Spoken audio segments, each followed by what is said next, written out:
ये है F-35। अब तो आप इसकी शक्ल देख के इसको पहचान लेते होंगे और आप जानते होंगे कि ये दुनिया का सबसे महंगा, सबसे हाईटेक लड़ाकू विमान है और अमेरिका का स्टार प्रोडक्ट है। यूएस एयरफोर्स अपने भविष्य में इसको अपना वर्कहॉर्स मानती है। लॉकहीड मार्टिन नाम की कंपनी द्वारा विकसित है। F-35 अमेरिका में व्यापक रूप से इस्तेमाल किए जाने वाला 5th जनरेशन स्टेल्थ फाइटर है और ना सिर्फ अमेरिका बल्कि अमेरिका के कुछ एलाइज को भी इन्होंने ये फाइटर दे रखा है। अब ये सच है कि F-35 सिर्फ तेज नहीं है, ये देख सकता है, सोच सकता है, बहुत सारी चीजें खुद से कर सकता है। इसमें लगा है आईसा रेडार जो सैकड़ों किलोमीटर तक मल्टीपल टारगेट्स को एक साथ ट्रैक एंड लॉक कर सकता है। हवा में उड़ते हुए ड्रोन से लेकर के जमीन में छुपे हुए मोबाइल रेडार तक को ध्वस्त कर सकता है। इसमें है इंफ्रारेड सर्च एंड ट्रैक यानी IRST सेंसर जो दुश्मन के स्टेल्थ फाइटर और गर्मी पैदा करने वाले किसी भी टारगेट को छिपे होने के बावजूद इंफ्रारेड के जरिए पकड़ सकता है और डिस्ट्रॉय कर सकता है, चाहे घने बादल हो या रात का अंधेरा हो। और सबसे खास बात यह है कि इसमें सेंसर फ्यूजन है यानी सारे रेडार, इंफ्रारेड, जीपीएस और कम्युनिकेशन डेटा एक साथ मिलकर एक यूनिफाइड AI ड्रिवन डिस्प्ले में बदल जाते हैं। और इसका मतलब यह है कि पायलट को बैटलफील्ड के हर कोने का 360 डिग्री लाइव नजारा मिलता है। इनफैक्ट पायलट को ज्यादा कुछ करने की जरूरत नहीं है, प्लेन तो अपने आप ही बहुत कुछ कर लेता है। और अब बात इसकी उड़ान क्षमता की करें तो ये इसकी जो रेंज है वो 2200 किलोमीटर है। एक्सटर्नल फ्यूल टैंक लगा दिए तो और भी आगे जाएंगे। स्पीड 1.6 मैक है यानी लगभग 1960 किलोमीटर प्रति घंटा। और इसके बावजूद जो इसका रेडार क्रॉस सेक्शन है वो महज 0.001 स्क्वायर मीटर है यानी एक मधुमक्खी जितना। मतलब इमेजिन करिए कि 2000 किलोमीटर की स्पीड से उड़ती हुई एक मधुमक्खी हजारों किलोग्राम के बम लेकर के आपकी तरफ आए। ये एक ऐसा विमान है।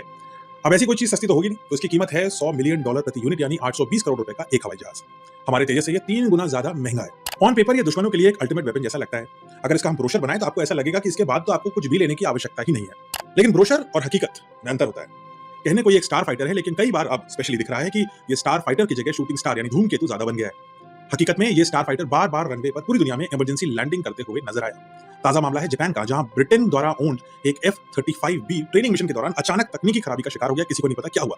नतीजा ये हुआ कि थोड़ी किस्मत अच्छी थी तो कागोशिमा प्रांत के एक हवाई अड्डे पर इसको इमरजेंसी लैंड तो करा लिया गया। लेकिन ये भी सच है कि ये पहला मौका नहीं है पिछले कुछ दिनों में जब एक F-35 विमान के साथ कुछ इमरजेंसी हादसा हुआ अनएक्सपेक्टेड। आपको याद होगा करीब 1.5-2 महीने पहले एक ब्रिटिश F-35B सेम प्लेन को टेक्निकल स्नैक के कारण केरल पर आपात लैंडिंग करनी पड़ी थी। कई दिनों तक ये खराबी सही नहीं कर पा रहे थे, इतनी गंभीर थी। और ये हवाई जहाज धूप, बारिश और रात में खुले में खड़ा हुआ था क्योंकि स्पेयर पार्ट्स और टेक्निकल टीम पहुंचने में लंबा वक्त लग रहा था और उनको समझ में नहीं आ रहा था कि प्रॉब्लम क्या है।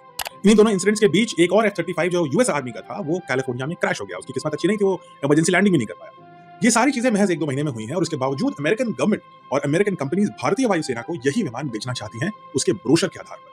वो कहती हैं कि कागज पर ये इतना शक्तिशाली विमान है कि पाकिस्तान के हर बड़े ठिकाने तक पहुंच सकता है, पाकिस्तान को पता ही नहीं चलेगा। हालांकि हमें ब्रह्मोस मिसाइल भी ऐसा ही काम करती है, लेकिन इसका जो एक्चुअल परफॉर्मेंस है वो इसकी स्टेटेड कैपेबिलिटी से काफी अलग है और काफी प्रॉब्लम्स आ रही हैं। और इसी बात की वजह से भारतीय वायुसेना और गवर्नमेंट इज नॉट श्योर कि इस हथियार को हमें इन्वेस्ट करना चाहिए या नहीं करना चाहिए। भारतीय वायुसेना का कहना साफ है कि हम अपनी सुरक्षा भरोसेमंद प्लेटफॉर्म पर ही बनाएंगे और उस भरोसे का नाम सुखोई राफेल तेजस और अब सबसे बड़ा भरोसे का सबूत होगा एमका। भारत का खुद का 5th जनरेशन स्टेल्थ एयरक्राफ्ट होगा जिसको भारत बनाएगा। भारतीय एयरफोर्स कन्विंस नहीं है कि उसे F-35 लेना चाहिए या नहीं, क्योंकि हाथी के दांत दिखाने के तो कुछ और हो सकते हैं, लेकिन खाने वाले दांत कौन से हैं?